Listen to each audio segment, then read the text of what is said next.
Welcome to Bankless, where we explore the frontier of internet money and internet finance. This is how to get started, how to get better, and how to front run the opportunity. This is Ryan Sean Adams, and I'm here with David Hoffman, and we're here to help you become more bankless. Guys, excellent episode with Ben Hunt. We talk about wealth and who stole it. First, a few takeaways for you. Number one, why is the world on fire now? That's the opening question we ask Ben. Ben thinks the root cause is actually just a simple number. We get into that. Number two, who stole the wealth? Actually, why wealth is accelerating while GDP is flat. We talk about the difference between these two metrics. Number three, why the center cannot hold. Not against big tech, not against big media, not against big politics. Why our world is increasingly fractionalized. Number four, how Wall Street and Treasury are defanging Bitcoin. Ben's bear take on Bitcoin. Also his bull take. More bearish than bullish, I think, and you'll hear why. And number five, Ben's best advice for us in crypto and his hope for the future. We talk about all of these things. David, what are we talking about in this episode, and what should listeners pay attention to? Ben Hunt and his Epsilon Theory newsletter community I've always appreciated it because of how close to the metal it is. Epsilon Theory is going after the alpha of the market, which rides along the beta of the market. And these are all real parts of, the market cycle, right? Like the fundamentals, the numbers. But the epsilon part is the part that Ben Hunt truly excels at, which is the narrative part. And this was novel a few years ago when Ben Hunt was talking about the narrative and the storytelling side of financial markets. And now everyone has kind of woken up to it post all of these like Federal Reserve shenanigans and the fleeting nature of money. And so we're bringing Ben back onto the show to talk about what are the big narrative migrations, narrative movements that are going on in the macro markets right now. And also just like how people are all waking up to the story of fiat currency. So as listeners go through this, I think it's one part a lesson in history of how the story has been told since the 70s, the 80s, and the 90s, and how that story has been conducive and flexible in creating a disparity between GDP and wealth being a lot higher than GDP. And I think as listeners listen to this, they'll get tune into a little bit of the future stories that they will probably hear out of the central bank, Federal Reserve members, but also what Ben also calls, big tech, big media, big politics, just a little bit closer to the stories that we hear that we forget to pull back the curtain on. But Ben always does a fantastic job. Yeah, it's great. He also has a lot of insight for people in crypto, I think, outside of our bubble. So Ben exists in kind of the real non-crypto world, I would say. And he has some, he's definitely on our side from a core values and thesis perspective, but he also has some almost like fatherly wisdom, I would say, to offer the crypto. And that comes near the end. Don't miss that as well. Of course, David, premium subscribers get to stick around the show for the debrief, which is an episode after the episode where you and I talk about this Ben Hunt episode. There's some things I want to unpack there. What are you interested in talking about? Yeah, Ben Hunt's characterization of Bitcoin as art, I thought was really interesting. That, not to undersell Bitcoin as a financial asset, but it's also much more of a cultural expression of values more than it is money, I think is a new take that I want to unpack with you in the debrief. What do you want to talk about in the debrief, Ryan? I think that Ben was a little more pessimistic than I am on crypto. So not as pessimistic on Bitcoin TM, well, maybe that, but not as pessimistic on DeFi TM or Bankless TM. I think we have a real shot at making this more than a bumper sticker, making this a real revolution. Anyway, listeners, get a flavor of that in the episode. If you're a premium member, you can stick around for the debrief. Of course, you can always upgrade to premium membership. There's a link in the show notes. Guys, we're going to get right to the episode with Ben Hunt. But before we do, we want to thank the sponsors that made this episode possible. ARBITRUM 1 is pioneering the world of secure Ethereum scalability and is continuing to accelerate the Web3 landscape. Hundreds of projects have already deployed on ARBITRUM 1, producing flourishing DeFi and NFT ecosystems. With the recent addition of ARBITRUM Nova, gaming and social dApps like Reddit are also now calling ARBITRUM home. Both ARBITRUM 1 and Nova leverage the security and decentralization of Ethereum and provide a builder experience that's intuitive, familiar, and fully EVM compatible. On Arbitrum, both builders and users will experience faster transaction speeds with significantly lower gas fees. With Arbitrum's recent migration to Arbitrum Nitro, it's also now 10 times faster than before. Visit arbitrum.io, where you can join the community, dive into the developer docs, bridge your assets, and start building your first dApp. With Arbitrum, experience Web3 development the way it was meant to be: secure, fast, cheap, and friction-free. The Brave Wallet is your secure, multi-chain on-ramp into Web3, and it's built directly into the Brave privacy browser. Gone are the days of managing multiple wallet extensions that put you at risk of phishing, spoofs, and tracking. With the Brave Wallet, you can securely manage your crypto assets across more than 100 different chains, including Ethereum, Layer 2s, Solana, and more, all without downloading risky extensions. The Brave Wallet is easy to set up and removes the headache of jumping between wallets and extensions. It's lightweight, but packed with great features, like built-in token swaps, buying and holding NFTs with a gallery view, and support for hardware wallets. But also much more than that, because Brave is shipping new features every single month, with a mission to make Web3 easier to navigate for its over 55 million users. Wallet extensions are a thing of the past, so get started with Brave's Web3-ready browser today and experience a decentralized web seamlessly without all the clutter. You can download the browser at brave.com/bankless and click the wallet icon to get started. The reality today is that 5 corporations control the entire world of social media. They own our names, they restrict our content, they monitor our every move. And their time is up, thanks to our sponsor, DESO. DESO is a layer 1 blockchain built from the ground up to decentralize and scale social networks. With DESO, you can own your own identity, content, and social graph, and take it with you across hundreds of applications already built on the censorship-resistant DESO blockchain. DESO's storage advantages make it finally possible to build infinite state applications that can efficiently store and index large amounts of content and data fully on-chain. DESO also offers multiple crypto-native monetization primitives for developers and creators, including social NFTs, social DAOs, social tokens, and social tipping. So in order to experience the social layer of Web3, go to DESO.com and claim your username. That's DESO.com. Bankless Nation, super excited to introduce you once again to Ben Hunt. He's an investor and the creator of Epsilon Theory, which is a website. It's an internet community that examines markets through the lens of game theory and history and narratives in particular. Does a fantastic job in general, pulling back the curtain on what's really going on in the world and getting to the bare metal of things. Ben, welcome back to Bankless. Well, it's great to be here, and thanks for the kind introduction. I've got to have you be in front of me every time I go somewhere to speak. I'm happy to do it. Happy to do it, sir. Good. I'm a Excellent. big fan of your work. And it's been actually 2 years, a little bit more over two years since you've been on Bankless. And so I think a lot has happened in the world in the last 2 years. Sure. And I know you're someone who keeps a keen pulse on like reality versus narrative. I guess one narrative that feels true in my mind, and I want you to check this against reality, is it feels like the world is on fire right now. Like things are really, like we're not in control. And I'm wondering from your perspective, if this is unique or if this is just a thing that's always happened in history, and every generation, every kind of moment in time has its struggles and problems. Is this unique, or is this something that is pretty normal? Unique's a strong word, a stronger word than I would use, but is it the first time in 40 plus years that the world has been in a situation like this? Absolutely. Absolutely. That 40-year number I use advisedly, because it was 40 years since the last time we had a dramatic repricing of money. And that's what's happening right now. The money globally is being repriced. And that's always going to be a searing event.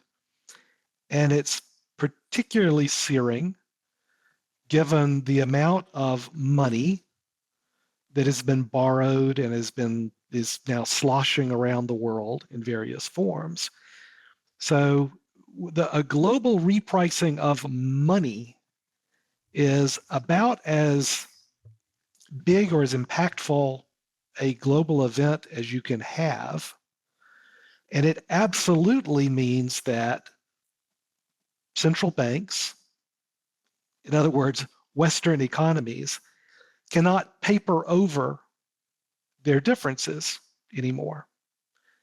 You can't, it's impossible now, right, to just print your way out of a real world problem that comes up, like a war, like an energy crisis.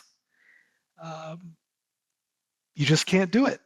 And so we're returning to an environment of every country for itself, returning to an environment where, as Thucydides said 2,500 years ago, that the strong do what they will and the weak do as they must.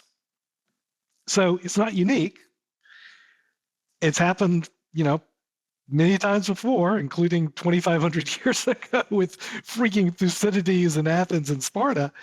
But it sure is the first time in my adult life where this has happened. It sounds very volatile, very chaotic, this era that we're entering into once again. But I want to stop you there. Okay. I wouldn't describe it as chaotic. And what I mean by that is what we're experiencing is not an aberration. What we're experiencing, I believe, both internationally and domestically here in the United States, it's an equilibrium, which is just a $10 word that means a balancing point. So chaotic, and I obviously that's a term of real art when you're talking about physics, but I mean it. I take it for what you meant, the chaotic in a colloquial sense, that that anything could happen. I actually don't think that's where we are. I think we're at a pretty stable balancing point. Unfortunately, it's a very painful balancing point. So I just had to interrupt there. I don't think it's chaotic, but I think it is absolutely, once in a lifetime, once in a generation, and searingly painful. This idea of money getting repriced, I think that is foreign to people, because when people think about money, they think about dollars. No, that is the thing we price things with, Ben Hunt. Money can't get repriced, can it? That's a foreign idea to people. And if it's repriced, what is it repriced against? Other types of monies? Are we talking about like foreign currencies? No. The price of money is an interest rate. That's what a price of money is, right? In the beginning, I was just writing a note about this. So this is so great to have this conversation. So in the beginning, there was, and I'm talking in the beginning, like 10,000 years ago, right? In the beginning, there was a person with a business, doing some economic activity, hauling, grain from point A to point B, whatever, right? In Sumeria, right? Person with a business, and they wanted money from a person with money. I don't know what the monies were, to buy another cart, right? To, develop a, better wheel technology. Who knows, right? But a person with a business wants money from a person with money. And there are only two mutually voluntary ways to have that transaction. By mutually voluntary, I mean, obviously the person with the business could, use violence to get money from the person with money, or the person with money could use violence to take over that person's business. But let's leave that aside. Two voluntary transactions. One is that the person with a business can offer the person with money a promise to participate in the future business activities, the future economic activities. We call that stock, right? Or the person with the business can promise to repay the person with money at some point in the future with more money. Right? We call that a bond. That's it. There are stocks and there are bonds. That's all there is. So about a nanosecond after stocks and bonds and money was invented, Wall Street was invented. Again, this is 10,000 years ago, so this is before we had streets, but it's different street name. Right, different street name, right? Street, I don't know. Right? And these are people who are in the business of facilitating these transactions. So all of finance, all of Wall Street for the last 10,000 years has been designed to do one of two things. either to find new ways to turn something into a transferable piece of the economic business. We call that securitization, creating stock to transfer, or to find new ways to make a promise to take money today and to give back more money in the future. So we call that leverage or borrowing. That's it. All of financial innovation for 10,000 years has been to do one of those two things, to find something new to securitize or to find something new to apply leverage to. That's really it. That's it. Now, a nanosecond after Wall Street was invented, organizations with a, how do we define this in political science? So an organization with a monopoly on the legitimate use of force, right? We call that a government, an organization with a monopoly on the legitimate use of force. So these governments noticed that the price of leverage, the more money you had to pay the person with money in the future, it ruled the economic lives of everyone over whom they had a monopoly over the legitimate use of force, right? It just ruled their worlds. And we experience the same thing today. If I want to buy a house, I'm using leverage. So here in the US, if I'm putting 20% down to buy a house, I'm using 4-to-1 leverage. It's a very highly leveraged transaction. I'm borrowing, using the technical term, a shitload of money to buy that house. And it's a long-term loan too, typically 30 years. The difference in the price of my leverage, whether it's 3% a year for 30% a year for 30 years, or 6% a year for 30 years, it's everything. It's everything. It rules my world. And that's what governments discovered 10,000 years ago, is that the price of money, by which I mean the price of borrowing, it rules every aspect of our economic lives, every single one. And so governments, whatever that organization with a monopoly on the legitimate use of force, whatever that organization was, ever since, they have been trying to control the price of money, by which I mean interest rates, in their territory. That was true 10,000 years ago, and that's absolutely true today. So when I say that there's been a global repricing of money, what I mean is that governments are shaping interest rates, and that is everything when it comes to an economy.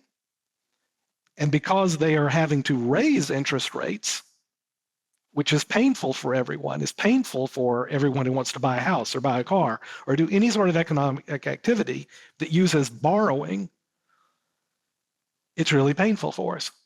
So this is a once-in-a-generation time where money is being globally repriced, and it reveals all the fault lines that exist otherwise in our world.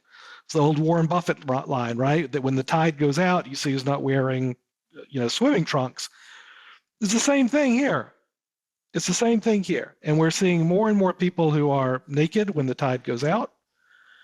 And we're going to have more and more traumatic experiences because of this global repricing of money, which is the increase in interest rates that we're seeing around the world. What is different this time, Ben? Because central banks have raised interest rates previously, right? They've even been as high as 3% or whatever they are now, 3%, 3.25% in the majority of people's listening in their lifetime. So we've been here before.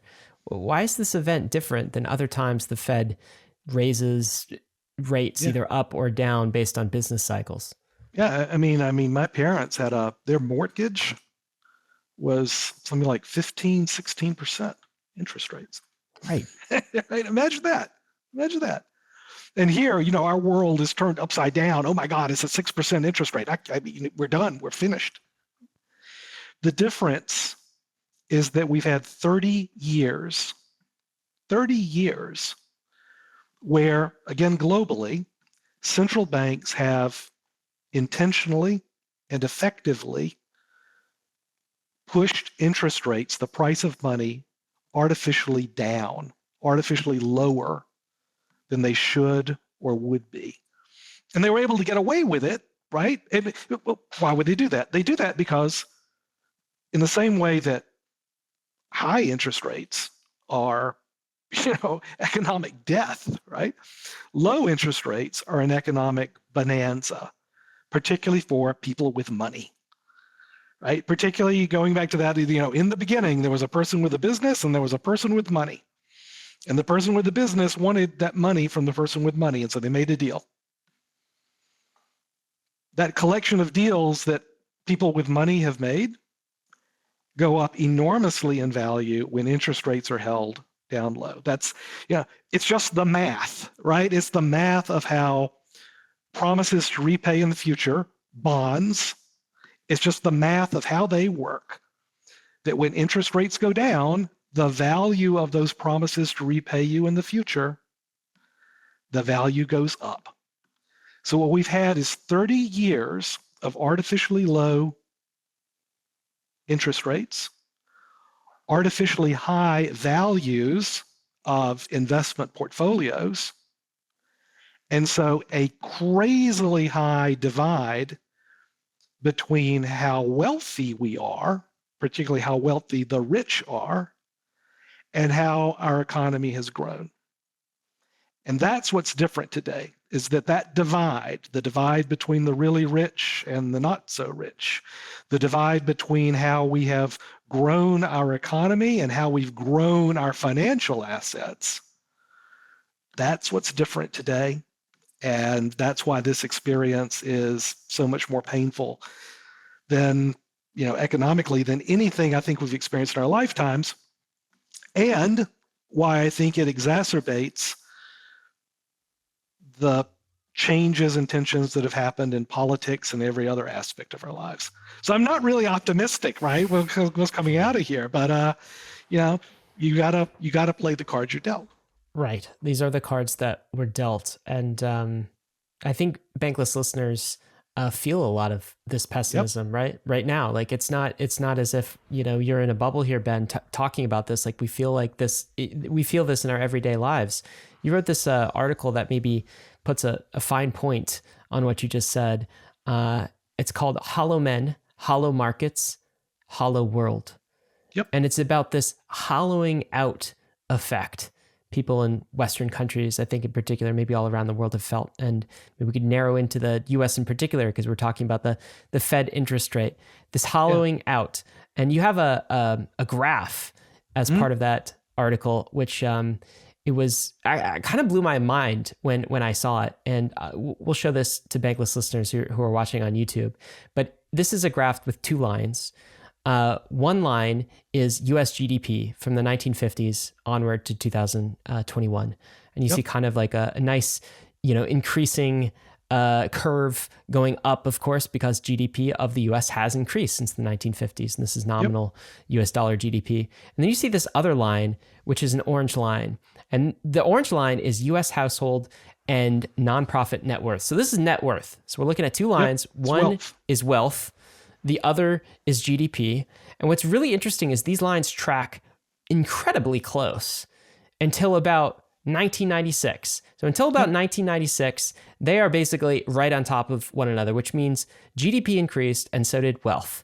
And that seems pretty logical. Your economy, your nation produces more economic output, and what happens? The citizens get wealthy. Okay, this makes sense. But then something in 1996 happens. I want you to tell us what happened. But for people who aren't able to see these two lines, happens is the orange line completely departs from the blue line. Wealth completely departs from GDP, and it never goes back. And in fact, it departs in such a way that it is like, double the increased rate. And so the wealth has increased at a rate that is not commensurate with GDP increases from 1996 onward. And so we have the wealthy apparently getting very wealthy, while the economy is not providing productive return, is not providing GDP. Explain these lines to us, Ben. Is this what you mean by the hollowing out? Absolutely it is. And it's exactly what I meant earlier when I said that in the eternal relationship between people with businesses, our real economy and how that grows, versus people with money, starting in the I'll call it the early 1990s with Alan Greenspan, the Federal Reserve, other central banks around the world made a very conscious decision that they could keep interest rates a little lower than you would think they'd have to. It was a very conscious decision. Alan Greenspan writes about it in his memoir, right? I mean, it's not like this is some conspiracy theory. It's like, yeah, we did it. And why? Because we wanted people to be richer. We wanted people to be richer. And, I'm all for that, all for it. Right? The problem, though, is that you end up starting by sinning a little bit. That's what Alan Greenspan thought he was doing. He thought he was sinning a little bit, meaning he was keeping interest rates lower, artificially so, than he thought he had to, because he thought, well, if I can keep it low, I can make us richer, and I'm not going to create inflation. And he was right. And he was absolutely right. What happened, though, after Alan Greenspan, you had Bernanke, you have Yellen, now you got Jay Powell, is that each step in the way, they've gone from sinning a little to sinning a lot. So for people to actually look at that chart, and this is in answer to people, I'm comparing two growth rates, growth in GDP to growth in wealth. The important thing to look at is probably not the actual distance between the two lines, but what the slope of those lines are. And the really scary part about that line is that the slope, the rate of increase in wealth, continues to outpace by a greater and greater degree the rate of increase in our economy. So what we're let me go back and say why Greenspan was able to get away with it, why sinning a little worked for him. It worked because we were in the middle of something that the Fed and other economists called the Great Moderation, meaning that there was productivity increases without inflation increase. Now, what I think is really clear that drove the ability to keep interest rates low, and so to keep asset prices high, propped up, was really because of one really big thing, right? And that was globalization, which is another $10 word. All globalization means is that money was able to go to countries with cheap labor, and they were able to build factories, make stuff that was cheaper and could do it for less labor than before. Right? So that's what kept inflation down. That's what kept inflation down for like 30 years. And the other thing that helped was that governments, there's certainly deficit spending, but it wasn't crazy. It wasn't, just completely off the wall crazy with how much money they would give to their citizens to spend in the real economy until the pandemic hit. And then both of those things broke, right? Globalization broke. Globalization started breaking earlier with the US-China trade war, right? Globalization started breaking earlier with, the first Russian, invasion of Ukraine. So all these things, there's no kind of single moment where it breaks, but the pandemic's a pretty good breaking point, right, for the breaking of globalization. And with the pandemic, governments went absolutely, completely crazy in giving people money to spend in the real economy. And those two things happen, inflation comes back. And so now all these central banks are in a bind. This is why they have to reprice money. For 30 years, they've been keeping interest rates artificially low. And for the last 15 years, they've been keeping interest rates at zero, which is just nuts. It is just nuts. So now they're in a position where they've got to get, quote unquote, normalize interest rates in order to try to contain inflation before it gets well and truly embedded in our society. And I think they're too late. I think they're too late. But that's what that graph was showing, right? And as a result, we've got a wider than ever disparity between the rich, the very rich, and the not rich. We've got a wider than ever disparity between where interest rates are and what inflation is. I mean, usually in the past, right, to control inflation, you need your interest rates to be above the rate of inflation. Right? Inflation in the U.S. is 8%. We're at 3.25%. So, you know, this is what I mean when I say that what's different this time is that we've had 30 plus years of excess, of intentionally keeping the beach ball underneath the pool, right? And now, by God, that beach ball is going to pop up out of the pool, and there ain't nothing you can do to stop it. Ben, in this article, you use the word hollow, hollow men, hollow markets, hollow word. Can you unpack that word, the hollow word? Why is that the appropriate word to describe the state of the world right now? So I think it's at least I feel the hollowness in at least three different ways. Right. The first way I feel it is when I look at like the charts I was making there. Right. The hollowness is the difference between our wealth and our actual economy. Right. There's a real hollowness there. It's a hollowness that I think we all feel in our own lives. I think we feel the hollowness of when jobs are offshored. I think we feel the hollowness of when capital and investment doesn't come back into our own communities. I think we all feel the hollowness of it's not the difference between, I'll say, kind of rich and middle class, right? It's the difference between the very rich and everyone else. It's not the 1%, it's the 0.01%, right? And we all feel that, and we all see that. And then the final hollowness that I think we see, we could talk about politics in a minute at a national scale, but what I mean is our social lives, right? There's a hollowness that comes from the ground not being steady beneath your feet. There's a hollowness that comes from the barrage of narratives and words that are meant to change our behaviors.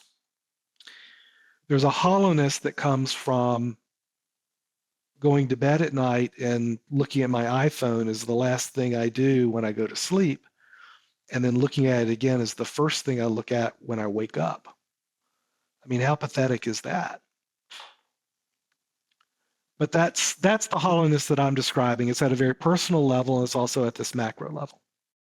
Yeah, and I think listeners might be able to kind of get the gist for this hollowness when we see these two lines that are diverging between each other, the wealth of the United States versus the actual GDP. And people, I think, also intrinsically understand that there's just like, what's missing here is a bunch of real stuff. As in, we have the wealth, but we don't have the real stuff to back it up. We don't have the real economy. It's all fake economy. It's all financialization economy. How did this gap come to be, where we have more wealth than we have economy? And I think as a result of that, that's where this hollowness comes from. When there's an is-ought gap between we have the world that is versus what it ought to be, which is less than what it is because we've been able to prop up this unsustainable financialized economy. How did this gap come about in the first place? How did this hollowness arise? Where did this void come from? Well, I'll talk about it from a macro and an economic perspective first, and we can talk about our own personal lives, right? But in both cases, it's a separation from what is real. Yeah, maybe I'll talk about the personal first, then we can talk about the economic. I mean, what I mean by separation from what's real is that most people, at least in my circle, right, most people I know are symbolists, right? Meaning that their job is to work with symbols all day, every day. That could be numbers as symbols to represent some ticker or something in finance. It could be letters in an alphabet representing words that they use to write. But we're symbolists. So there's that sort of disjuncture between what's real. In our kind of macro world, one of the big results of keeping interest rates really low, the price of money really low, making it really easy to get as much money as you want if you are already a person with money or a company with money, right? So let's be clear here. When interest rates are really low, that doesn't mean that anybody can just get their credit card interest rate goes down to nothing. That is not what it means. It means that a public corporation can borrow money at essentially nothing. It means that a government can borrow money for nothing. It means that a family office with a lot of assets can access money and borrow against things, essentially pay nothing.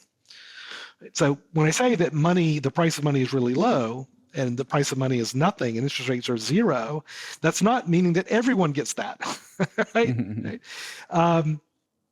It particularly helps the people who already are people with money. So this plays out in so many different directions, and one of the most pernicious ways it plays out to get to this, why it doesn't translate into building real businesses and hiring real people and doing real things and real cash flows in the real world, is that when the price of money is exceptionally low for corporations like it is today, it eliminates risk-taking. I'll say that again. It eliminates risk-taking. And risk-taking is the oxygen for an economy. If you don't have people who are willing to take risks, I'm going to build this company here. I'm going to invest in this idea that I have. Right? And I might lose, right? I might lose. If you don't have that risk-taking, your economy will not grow. It just won't. And that's what we've had with phenomenally low interest rates. Why? You're a company. Let's say, pick any company you like, right? Intel, right? There's a good one for you. IBM, there's another good one for you. Let's see. I could take a risk. You're the board of directors of Intel. I could take a risk. I could build a new semiconductor factory here in the United States. Whew, it's a big risk. You're taking a lot of, I think we can afford it. We can raise some money. We can borrow some money. It's a cheap raise, but gosh, demand my value.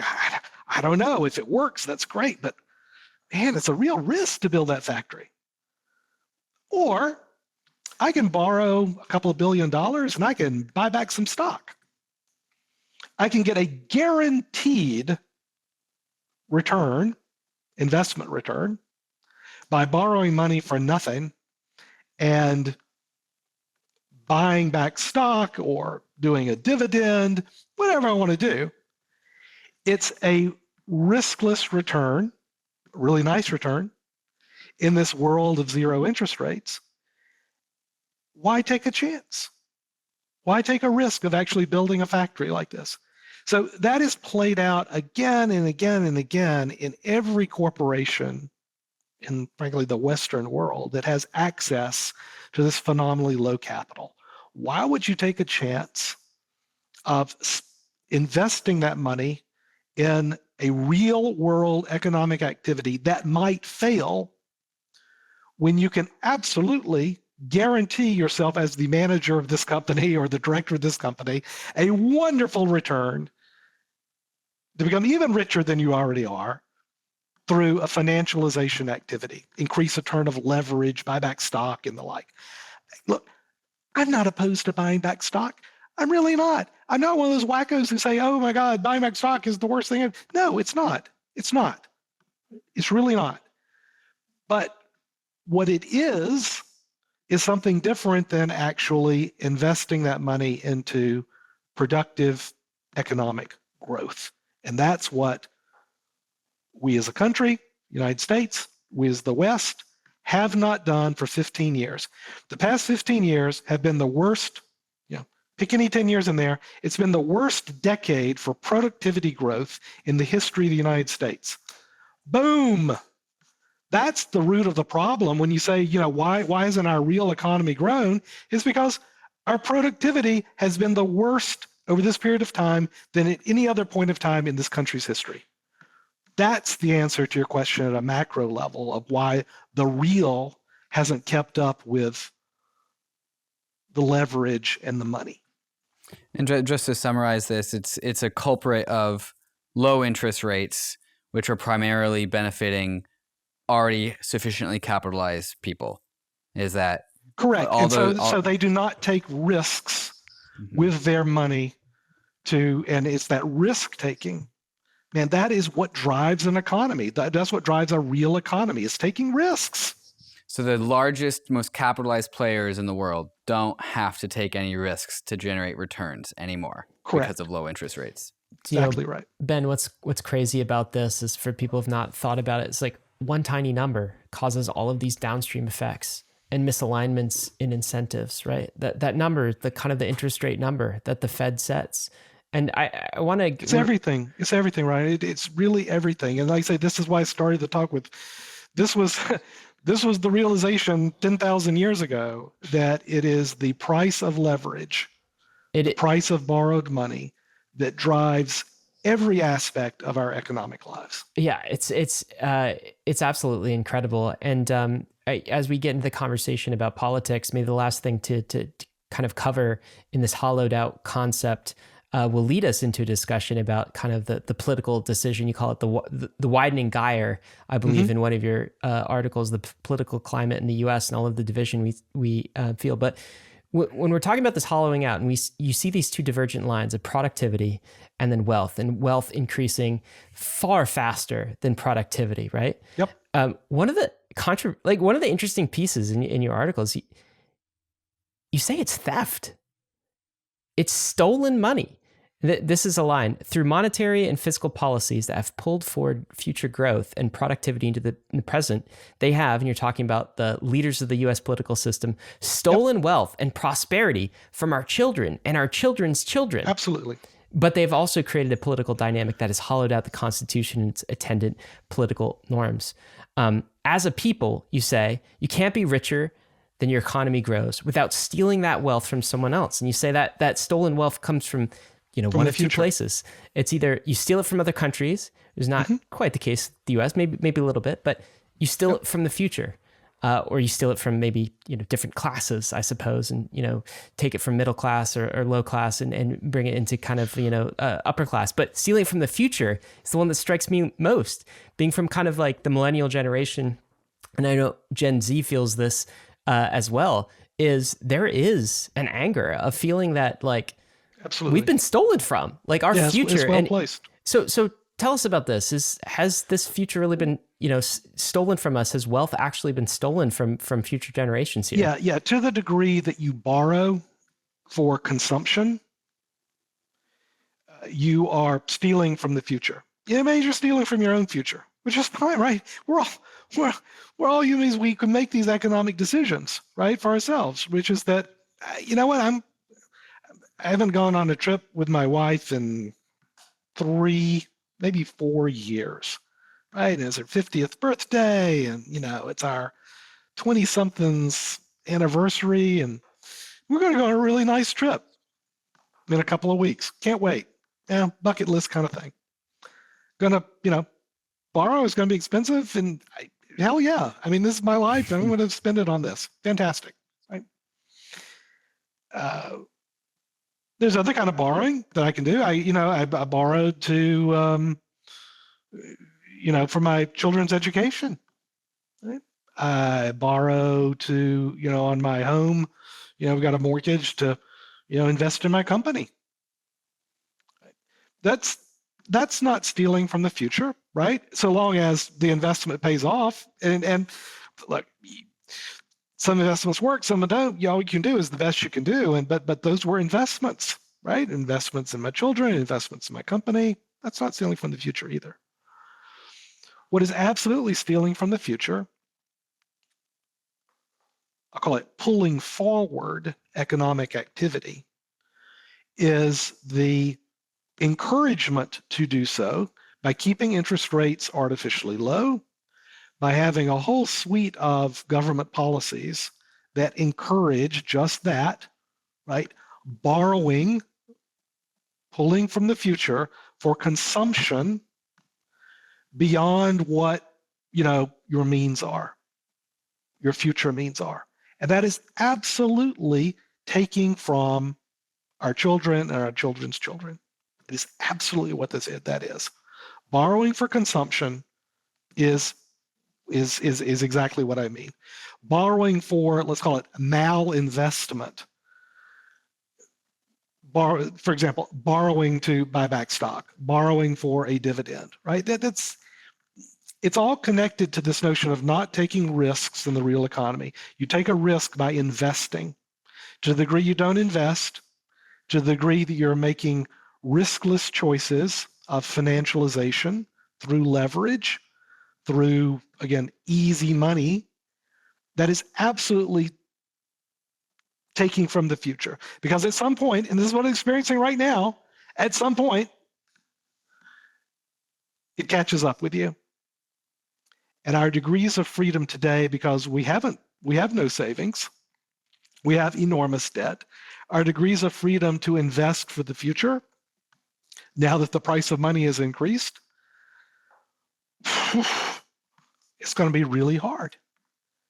It's going to be really hard. It's going to be really hard unless our standard of living goes down, unless we're prepared to consume a lot less. And that's what breaks politics.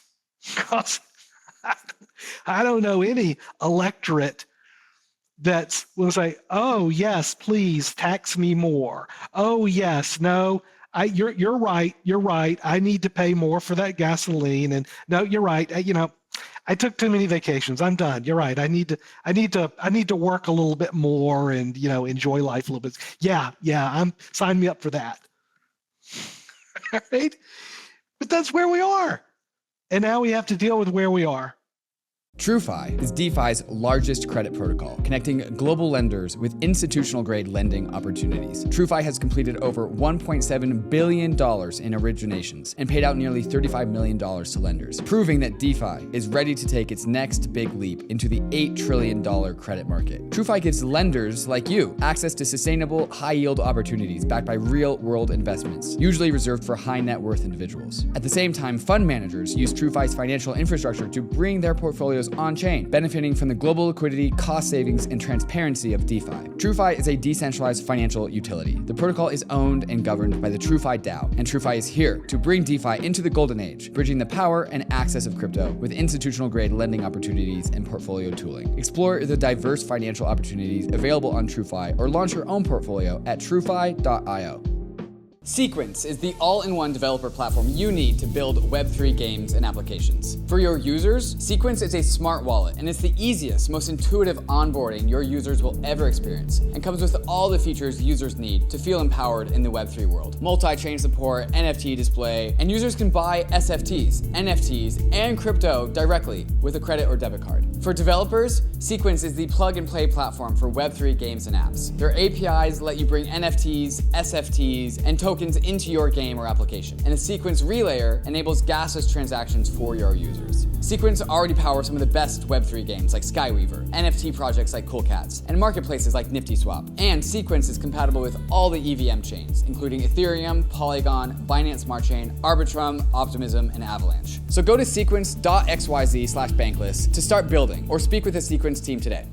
If you've been listening to Bankless, you know that we're fans of the modular blockchain thesis. The idea that blockchains will separate execution from data availability and consensus, allowing all three to become the best versions of themselves, and fuel has built the fastest modular execution layer in the industry. By supporting parallel transaction execution, Fuel unlocks significantly faster throughput for the Web3 world. Fuel also goes beyond the limitations of the EVM with its own Fuel VM, which is more efficient and optimized, opening up the design space for developers. And lastly, Fuel brings a powerful developer experience with its own domain-specific language, Sway, and a supportive toolchain called Fork. With Fuel, you can have the benefits of smart contract languages like Solidity while adopting the improvements made by the Rust tooling ecosystem, letting the Fuel development environment go beyond the limitations of the EVM. If you want to learn more, there's a link in the show notes to see how you can get involved with the Fuel network. And I think we definitely do want to transition into how this is currently impacting society. But in order to get there, I kind of just want to tie off this last article, Hollow Men, Hollow Markets, Hollow World, because you on these two charts, on these two graphs, that they're both going up and to the right, but wealth is going up and to the right a lot faster. You've also overlaid all of the Federal Reserve chair members. Yep. And you talked about the first Federal Reserve chair member who had this realization like, hey, I could actually keep interest rates lower than what would be thought. Alan Greenspan. And then that vibe rolled forward into the next chair member who I think thought the same, Ben Bernanke, who thought the same thing, but was perhaps like, oh, I could do it a little bit more. And then this kind of set the status quo to where we are today with Powell. And I want to read just a single line from this Powell from this article, because I think this is a great just punchline for this whole thing. You say that after thinking of making a lot of statements about Jay Powell, you say, I also think that Jay Powell, banker, would sooner betray his convictions than risk a tarnished reputation with his Wall Street tongue as the man who ended the decades-long party. So it's partly a question of like, how did we get here? Oh, well, one federal chair member made easier money than the last federal chair member, which made easier money than the last federal chair member. And then now we're at Jay Powell. Yep. At the very end of the story. And it seems that from what you're talking about and what many other people are talking about, we actually can't kick the can further down the road. Right. It's like, why can't we just have easier money? Why can't we just do it again? Why is it now landing in the realm of politics? So why can't we kick the can down the road? Why does this seem to end with Jay Powell? And why do you think that? It's a great question. And the answer is because now we have inflation. Right, it's possible to keep having ever easier policy so long as inflation is under wraps. But when globalization broke, when we pumped trillions of dollars into the economy through PPP, through the other tax credits, through in 2017 the tax cut and job, I like to call it the Tax Cuts and Law Jobs Act, right? The tax breaks for people. All of these things put enormous amounts of money into the economy that was used for consumption, right? That was used to drive that triggered inflation, and that's where we are. So that's why we can't keep doing it. So what's Jay Powell going to do? Well, you're right that my strong belief is at a certain point in someone's life, in someone's career, when there's no job above this that you're aspiring to, your overwhelming concern becomes one of how is history going to remember me? What is my reputation? What is my legacy? And what I will tell you is Jay Powell is not going to be remembered as the man who unleashed the inflation genie out of the bottle to wreck the world. That's not how he's going to go down in the history books if he can help it. Because he was a big part of it. He was the one who said, he made the gruesome error saying, no, inflation is transitory, which was just like Ben Bernanke saying, no, the subprime crisis is contained, right? Those are the two phrases they'll just go down as just like, oh my God, you blew it. You blew it.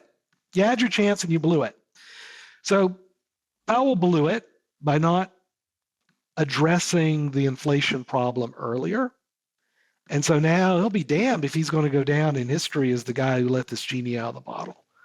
So instead, you can see this in the articles that he's kind of dictating to be published about him in the Wall Street Journal. He's channeling Paul Volcker, who was the Fed chair before Alan Greenspan and was the man who is credited with breaking inflation in the 1970s. So Volcker is, again, there's a lot of truth to it. There's some not truth to it, but truth with a capital E doesn't matter.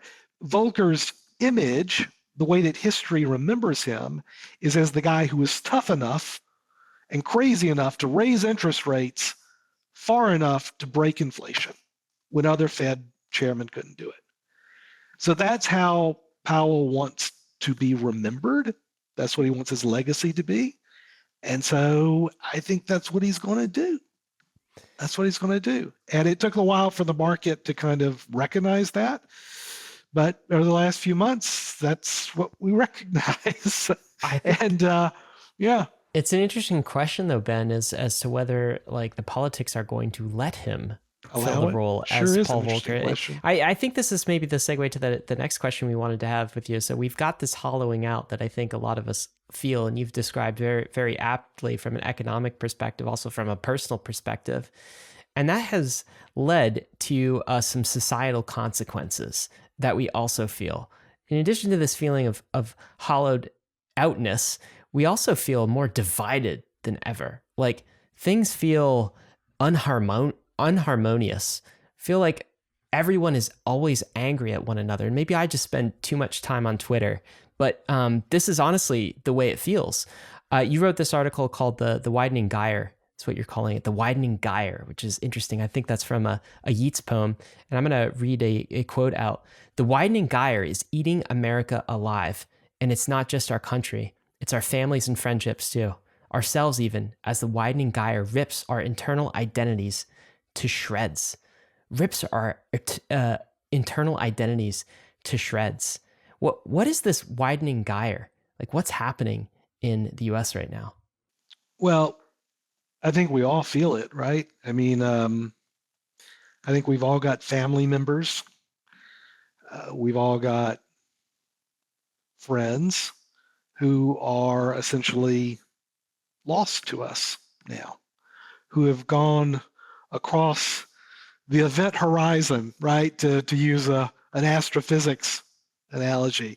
They've gone past a point of no return to either the Trumpism MAGA side or gone over the event horizon into the,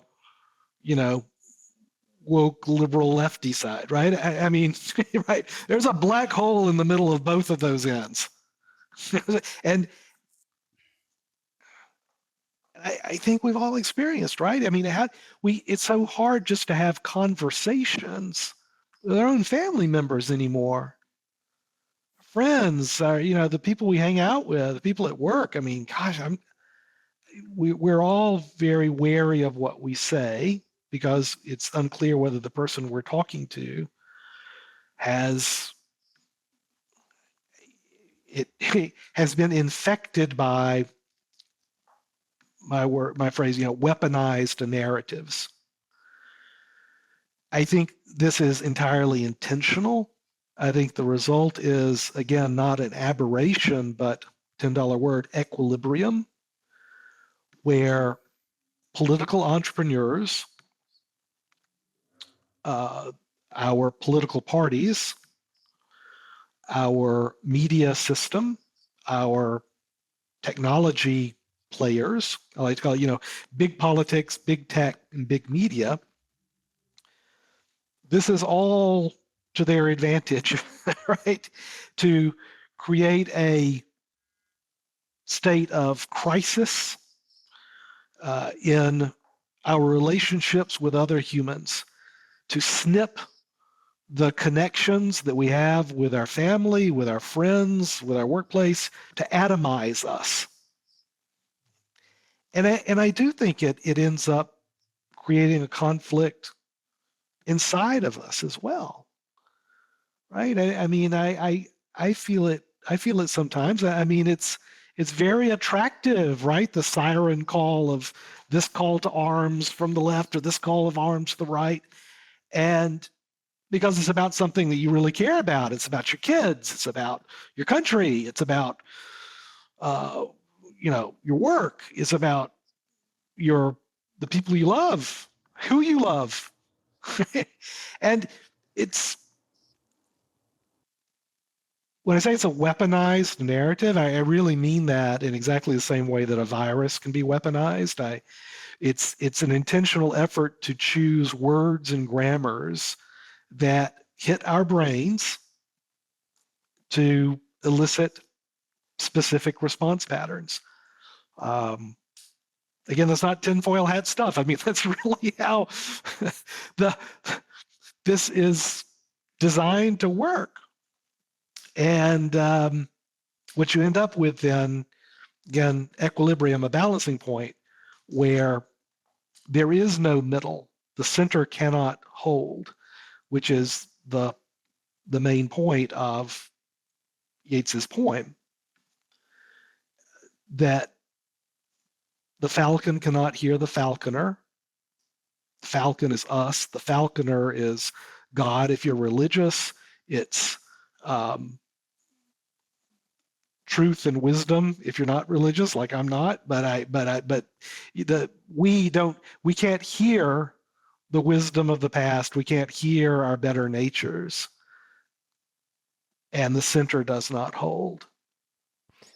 This feels like something that we've talked about, which Bankless listeners, I don't know if you're familiar with, but Meditations on Moloch was a Slate Star Codex article from a long time ago, and talks about this god of coordination failure. It's kind of like Yes. been screwing with humanity for our entire existence. And this feels very much like he is raising his ugly head. We've got a time when 72% of registered Democrats and 70% of registered Republicans, both of them believe that the other party poses a clear and present danger to the survival of American democracy. Yep. We're talking about existential threats.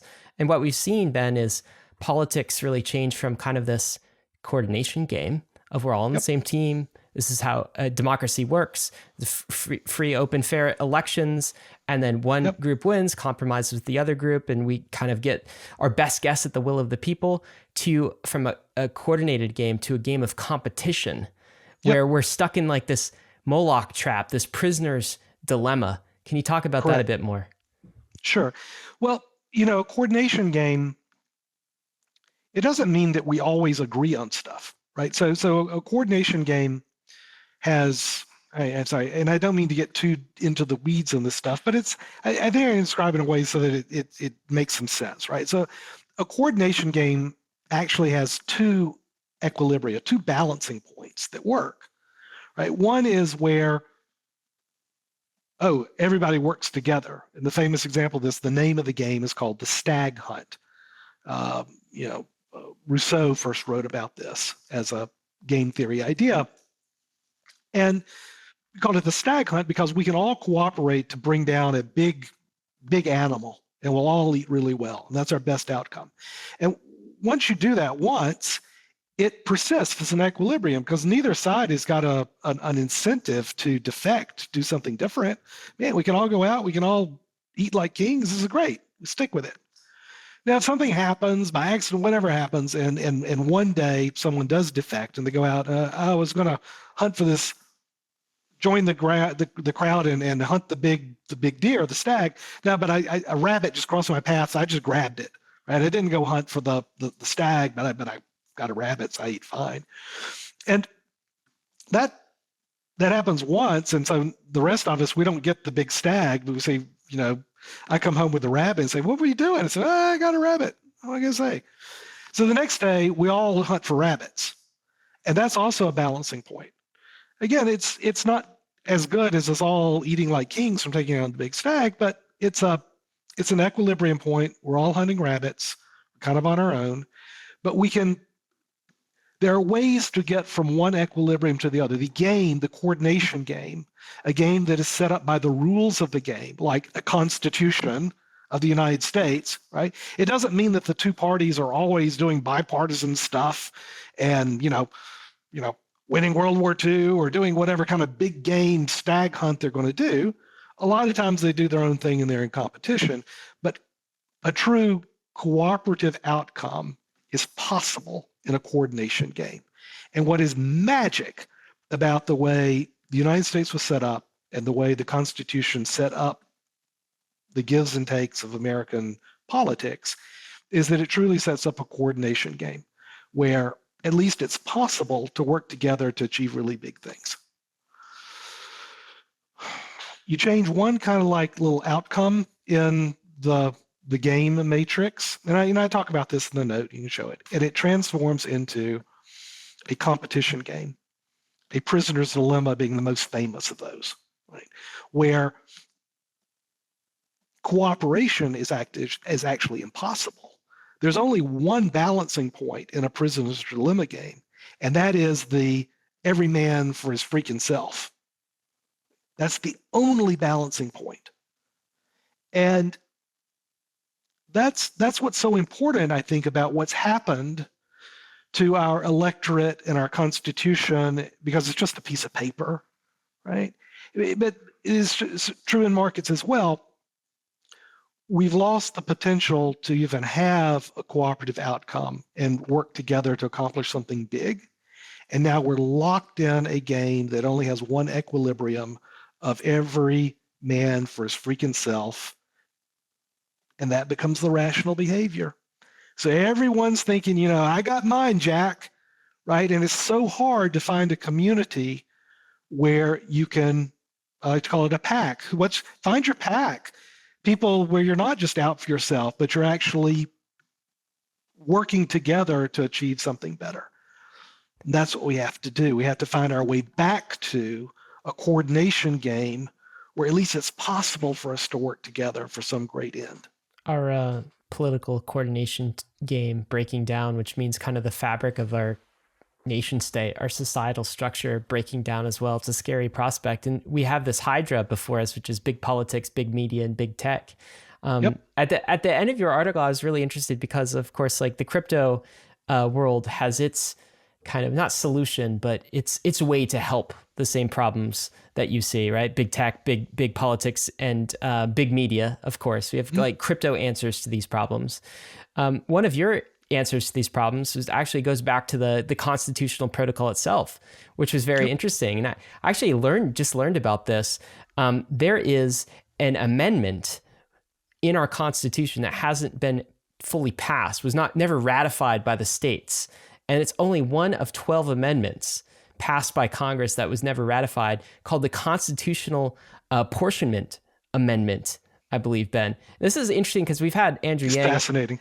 We've had Andrew Yang on the podcast before, and politically he talks about ranked choice voting, and open primaries being very important, like protocol changes. And we're like, oh, this sounds very reasonable. Yes. The solution to part of America's problems is you have to adjust the base protocol. This is another way to adjust the base protocol. Yep. Can you describe what the Constitutional Apportionment Amendment actually is and how it can help? Yeah, I'd be happy to. And by the way, I've had conversations with Andrew too. I mean, he DM'd me the other day and we started talking, and he's a big believer in the same things that I am, right? A third party is a tough way to go, honestly, because of the structural issues that exist with first past the post. Our voting system is really geared for that. And I'll say my main concern with a third party, and I know that Andrew shares this concern, is that I think all of this will be so much wasted if it just becomes, a plaything for some billionaire's ego. Right. I mean, the last thing the world needs, right, is a political party so, Mark Cuban can run for president. I mean, who gives a fuck, right? But what I like about Andrew's, I think his real effort is to try to make some changes in the rules. So the Constitutional Apportionment Amendment is, I think, a really interesting approach to this.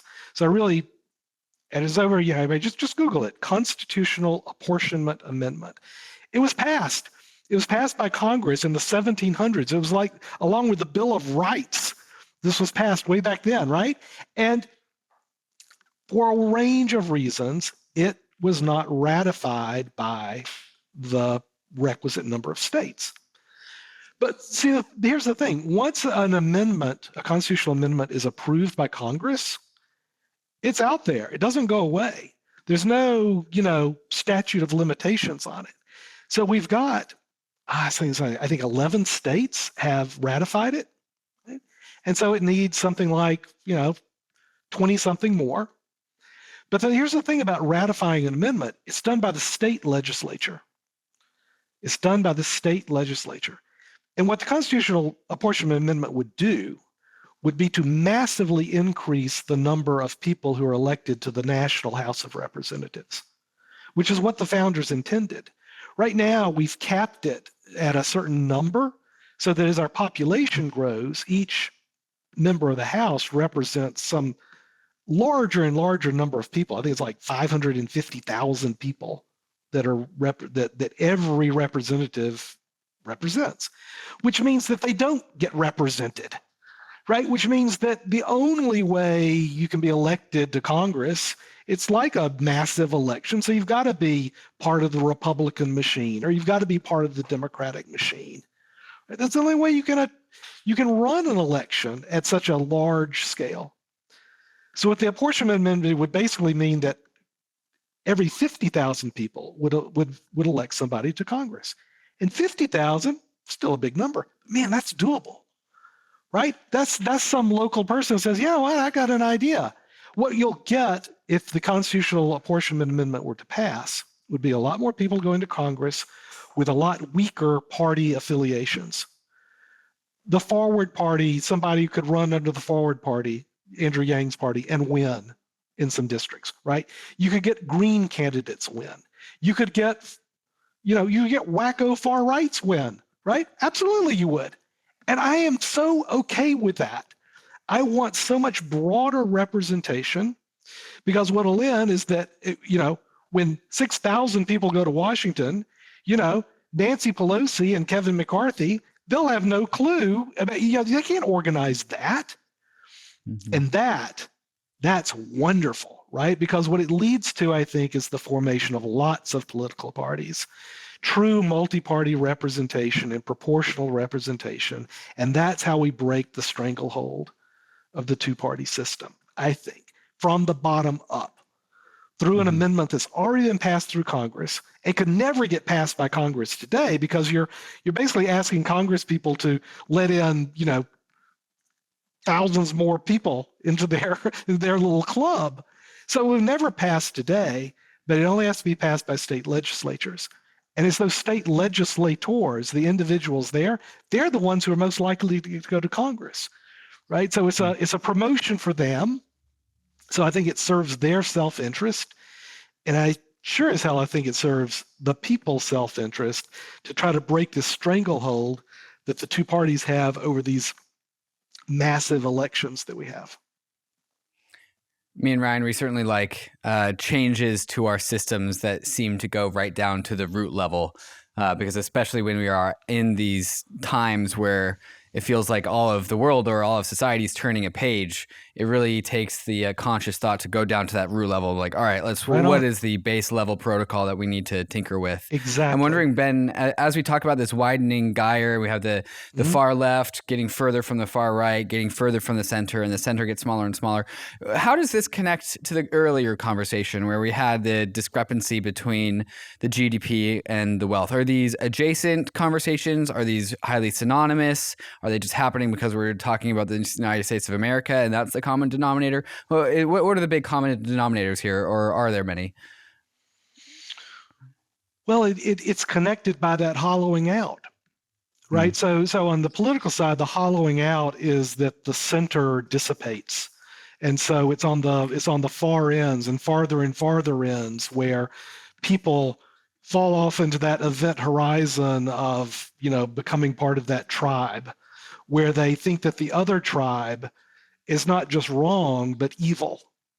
Right? When they think that the other side, whoever the other side is, that they are the threat to American democracy. Right? That's the hollowing out that happens in politics. There's nothing, the Constitution just becomes a piece of paper, and there's no belief or faith in the American people by a majority on either side of the spectrum. That's the hollowing out in politics. The hollowing out in markets is very similar, right? Our real economy becomes more and more just a shadow of the market economy. And that results in the disparity between the very, very rich and everyone else being as hollowed out as our politics. And where does the hollowing out really happens? It happens in the middle class. The middle class economically is what the center is politically. It's just there's no there anymore, or it's going away more and more every day. And that's what we've got to stop. Then how do you stop it? I think you stop it in the same way. You stop it from the bottom up. You start it from real risk-taking in the economy. You start it from real risk-taking in politics, which means running not as a Democrat or as a Republican, but for a small district of the people around you represent. Ben, it's the same way for both. The answer, I really believe, is from the bottom up, not from the top down. So let's talk about this, the bottom up, as you say. Yeah. And there's another sort of third party, right? It's not Andrew Yang's Ford party, but this is kind of the crypto party, if you will. Mm-hmm. The Bitcoin party, and then kind of the wider crypto ecosystem. I want to get your thoughts on this lastly as we close, because I think your diagnosis of the problem is exactly right, that the Hydra, and the question of how do we slay the Hydra, big media, big politics, and big tech. And your answer to that question is like, well, if you just cut off a Hydra's head, maybe you take Facebook and carve it up into like 20 different companies, another head will pop up in its place. That is the nature of a Hydra. And so what we have to do is get down to these fundamental protocol level changes, right? One protocol level change is potentially bottom up adoption of cryptocurrency and using crypto as kind of a banking layer. Now, I know you have some aspects of that you like, and you're kind of cheering on from a narrative and meme perspective, but fundamentally, you have some concerns with it. And I want you to take us back to I think it was April 2021, I was reading. It sounds like you got on a Zoom call with Paul Krugman, a bunch of academics, from the Fed. And the topic at that time, of course, we're in an entirely different crypto market. We're in a bear season, Ben. I don't know if you've noticed, but crypto prices are down bad. Yeah. All right. But at the time, take us back to April 2021. You're hosting this Zoom call. Bitcoin price was at 50K. And I think the conversation was, what's happening with this Bitcoin thing? Is there anything there? What was that discussion like? So, I mean, it was... By the way, and I want to make sure I say this, I find Paul Krugman personally to be just as nice and as gracious and as thoughtful as they come. Right. So I mean, he gets a lot of hard. I think he's genuinely a thoughtful, nice person, and I really want to get that out there. But he was kind of placed in the position of, what's the use case? Right. And the best that, this is the way these things get set up. It was set up to be like, there were going to be two people who are kind of going to argue in favor of Bitcoin. And then for some reason they had me on the group that was anti-Bitcoin, and I'm really not. But in fact, by the end of the conversation, I was saying, no, guys, you've got this all wrong. Because the only use case that people come up with is, well, it's a really effective way of, people in failed states to, get their money out. Which is true, right? I get it. I love that's fine, right? But that use case is not why all these people from academia and finance were getting on a Zoom call at 6 or 7 at night or whenever we were doing it. They weren't getting on there to discuss the use case of, helping people in Venezuela get their money out of the system. They were on a call because Bitcoin was trading at $50,000 a Bitcoin, right? That's why they were on the call. Yeah.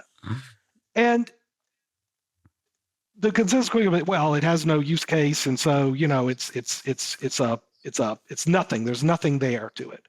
And even the people arguing for Bitcoin were saying, well, I guess maybe the blockchain will have something. And so it was like, oh, guys, are you kidding me? Are you kidding me? And so I switched, right? I was on the team kind of supposed to be arguing against Bitcoin when I came in. I said, no, this is ridiculous. Bitcoin is elegant. Bitcoin is so smart. Bitcoin is art, right? Bitcoin is inspirational, like all good art is, right? Bitcoin, I love those aspects of Bitcoin. That's that community, that entrepreneurial energy, that spirit of autonomy, of risk-taking, of a long time horizon, where you're not stealing from the future, but you're actually being a steward of the present to build for the future.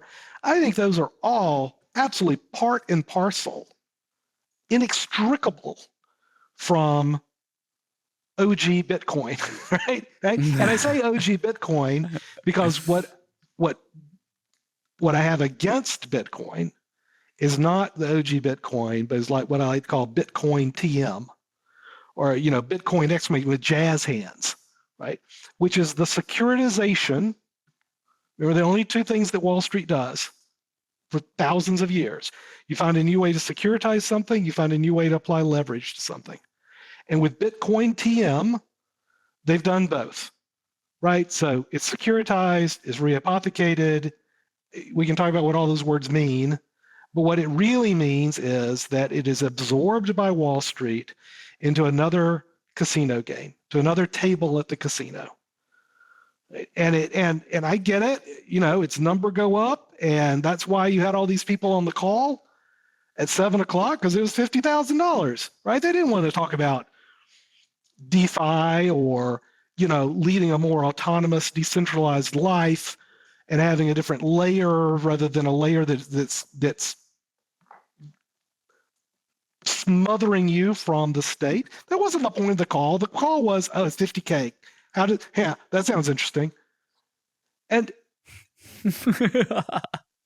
anyway, I get agitated about this because it does agitate me, because this is what Wall Street and frankly Washington through the Treasury does so well, right?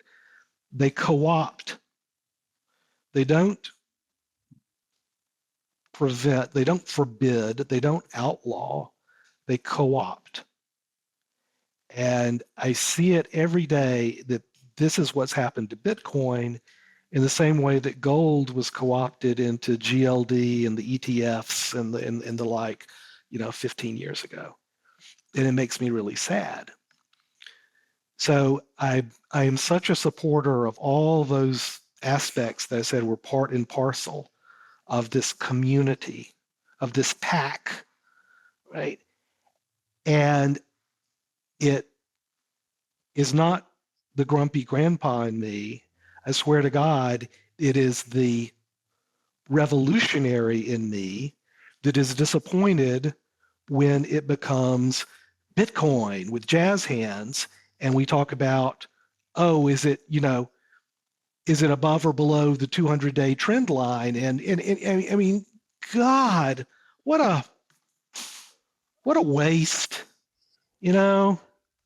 Sorry, Ben, I want to articulate your point, because I think it's a really unique and prescient perspective. Like it's really like you're hitting the nail on the head in a way that I think many in the crypto industry don't take time to actually understand. But your take is you don't agree with the Krugmans and the Fed economists and such that Bitcoin is worthless, right? You actually believe there's value there, and you think the value Absolutely. is that it's art, it's cultural expression. It's almost like an NFT, as it were. And you said this. Yes, the Bitcoin project in and of itself is an NFT. Right. Absolutely you said this. Owning Bitcoin has been an authentic expression of identity, an extremely positive identity of autonomy, entrepreneurialism, and resistance. It's almost like a bumper sticker that you put on the back of your car. Team Bitcoin. What do I believe? Sound money principles. I believe the Fed should get out of our, money printing business. And you think that is incredible and accounts for much of the value of Bitcoin. Now, on the other side of things, if I'm taking your meaning, you do not go to the side of, let's call it Bitcoin maximalists, who are like, Bitcoin is going to take over the money system. It's going to be the reserve currency of the world. And part of the reason you are skeptical of that claim is you're seeing it play out in Bitcoin TM, Bitcoin with the trademark, which is you see a world that's maybe a more practical world than the Bitcoin maximalists are envisioning, of Wall Street's just going to co-opt this thing. They're going to securitize it. They're going to make it an ETF, Bitcoin ETF, just the way they did with other commodities like gold. And so you got there, and they'll sell their product. You got that competing interest. And then you have the Treasury, which is all about financial secure surveillance. I think there's a picture of the Eye of Sauron. The Eye of Sauron, right? That's my word. And the Eye of Sauron, what's the Eye of Sauron trying to do? It wants to log everything. So this idea of on-chain privacy, your own private keys, not unless we can AML KYC you, we have to know your identity. And so these Correct. two factions are going to basically trim the claws off the lion and make it a house cat. And so we get Bitcoin TM and we don't have the full vision, and it becomes just a bumper sticker rather than a true revolution that's going to shake the system. Is that your viewpoint? Amen, brother. You said it just perfectly. It's really fascinating. So here's the thing. So what I want Bankless listeners to think about here, and this is kind of challenging in reading some of your work for us, and I'll just like give some reflections, is I definitely see what you're talking about with Bitcoin TM, right? It all ends up in Coinbases and exchanges and in centralized lending platforms, the BlockFis of the world, as a regulated thing. We don't get it out elsewhere. We are now fighting this battle, though, Ben, on the DeFi front, okay? Yep. On the Bankless front. And my worry is that it becomes Bankless TM, or it becomes DeFi TM as well. One of the things, I don't know if you've been following it, but there's this privacy mixing technology. It's a smart contract on Ethereum. It's called Tornado Cash. Have you been following this at all? I have. Okay. I sure have. So it seems that the Treasury via OFAC does not want this to exist. And in fact, they do not. OFAC sanctioning some code right now, which is like, are you sure you could do that? Because you could sanction like individuals and corporations and entities, but can you sanction code? And yet they are. Okay. And so like, this is where we get into this place of crypto advocates. And I think many lawyers in the space will say, this is a fundamental breach of American freedoms. Like, we should have the ability to have our private keys and be able to use privacy sorts of applications. We have this ability with encrypted communication on the internet. SSL and HTTPS is not illegal. And does OFAC really have the ability to sanction code? And so like, I very much worry about this, and we collectively worry about this, Ben, that if we don't win some battles in our court system now, which is where this is all going, that we will become DeFi TM and Bankless TM. Do you have any comments for us or thoughts on all of this as it's playing out in real time? Yeah, I do. First, obviously, you're on the side of the terrorist, if you're supporting the Obviously. That was a joke, right? But that is the battle that takes place in narrative space, right? And it's a hard battle to win, given the not control, but the influence over big tech, big media, and big politics that Treasury has, right? So it's in narrative space, this is a very tough fight to undertake, right? I think it's a very tough space, a very tough fight to undertake in legal space, right? Because the nature, the argument that code is speech, there are lots of ways in which speech is regulated. First and foremost, commercial speech, right? Commercial speech doesn't get the same sort of privilege that political speech does in the United States. And so, putting the code under the heading of this is commercial speech, it was to deal with money, and there's a compelling national interest, all this kind of stuff. I think it makes it a very tough fight in legal space. Where I'm going is that once you start challenging organizations with a monopoly on the legitimate use of force, which are governments, once you start challenging them on the ability to set the price of money, which they know that is the reason really that governments exist, right? Is to control the price of money. And when you start challenging that, when you start fighting them on the battlefield of money, it is fighting them on their turf in a way that, is the greatest of all home field advantages for them. Doesn't mean you don't do the fight. But I think you have to prepare yourself that is a fight you are likely to lose. And so what does that mean? Right? What it means, I think, my view, and this is my approach, that people can have very different approaches to this, and that's okay. Right? I don't want to fight in the realm of money. What I want to do is I want to fight on the realm of a protocol that people don't associate with money. And that's what I think is possible, right? I think we have to get at these protocol layers as we're talking about what are the rules here. And I want to apply the energy of DeFi. It can be in finance, but it's got to somehow be away from money itself. And maybe that's small, right? And maybe it doesn't have the same sort of number go up properties as, working directly and, oh, here's my coin, right? But I think that's what we've got to figure out. And I think there's some really smart people out there with some various projects that are out of the direct money arena. Do you like NFTs? Would this be an example of this? Or it's like... Absolutely it is. Right. Absolutely NFTs are very non-threatening for Gary Gensler, for Janet Yellen, cute little owls and, cute apes and, Jimmy Fallon talk shows and that sort of thing. That is the farthest thing away from money laundering, financial surveillance, or I guess, terrorism that you can think of in the US. Yeah. Right.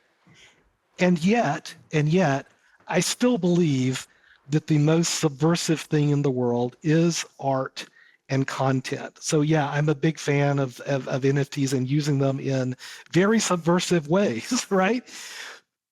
I also think there are ways to use a DeFi philosophy around philanthropy, around our time, around the real world connections we make with other people. I think that if the basic problem we're trying to solve is one of distributed trust, then let's take that out of the realm of money per se, because this problem of distributed trust is at the problem of the hollowing out of our lives in every field, in every direction.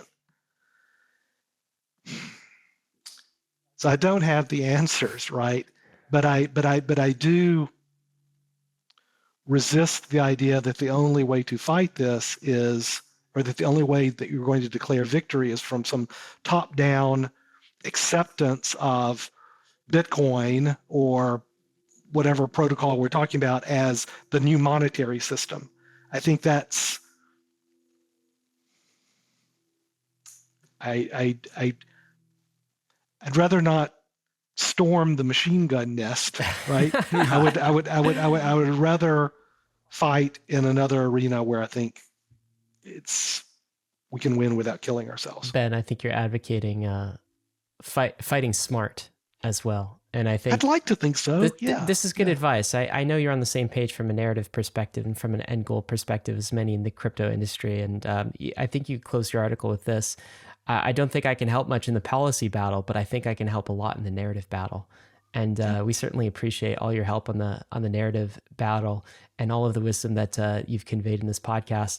Is there anything, given all we said, you can leave us with? Is there any hope? Because part of this podcast has been pessimistic, I think. And there were glimmers of hope where we talked about, finding a pack and protocol changes that we can, strive for and new use cases maybe in crypto and NFTs that are outside of the purview of the nation state and outside of the Sauron's eye.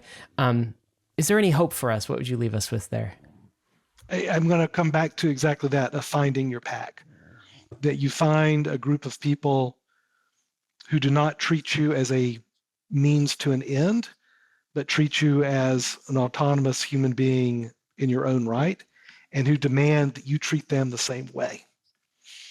I hope you can find that in your family.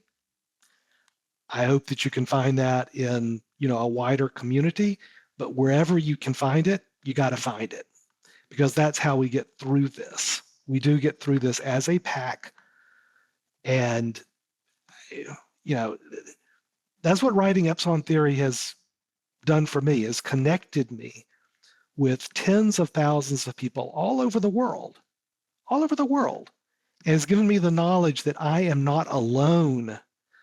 So that's the message of hope, is you are not alone, right? If you're listening to this, there is a community here, and it will get us through whatever comes down the pike. I promise you that. So yeah, that's the way to end this. Well said, Ben. We'll leave it there. Thank you so much. Guys, Epsilon Theory is a tremendous pack to be a part of. It's one of my favorite writings on the internet. Ben Hunt, of course, leads that, and there's a whole community around this. We'll include some links in the show notes to some articles that were published on Epsilon Theory, including the Hollowed Out article, the Widening Gyre, and also in praise of Bitcoin. Bankless listeners, as always, gotta leave you with this. Risks and disclaimers. None of this has been financial advice. It never is on Bankless. You could definitely lose what you put in. Crypto is dangerous. We tell you every week, but we're headed west. This is the frontier. It's not for everyone, but we're glad you're with us on the Bankless journey. Thanks a lot. Hey, we hope you enjoyed the video. If you did, head over to Bankless HQ right now to develop your crypto investing skills and learn how to free yourself from banks and gain your financial independence. We recommend joining our daily newsletter, podcast, and community as a Bankless Premium subscriber to get the most out of your Bankless experience. You'll get access to our market analysis, our alpha leaks, and exclusive content, and even the Bankless token for airdrops, raffles, and unlocks. If you're interested in crypto, the Bankless community is where you want to be. Click the link in the description to become a Bankless Premium subscriber today. Also, don't forget to subscribe to the channel for in-depth interviews with industry leaders, Ask Me Anythings, and weekly roll-ups where we summarize the week in crypto and other fantastic content. Thanks everyone for watching and being on the journey as we build out the Bankless Nation.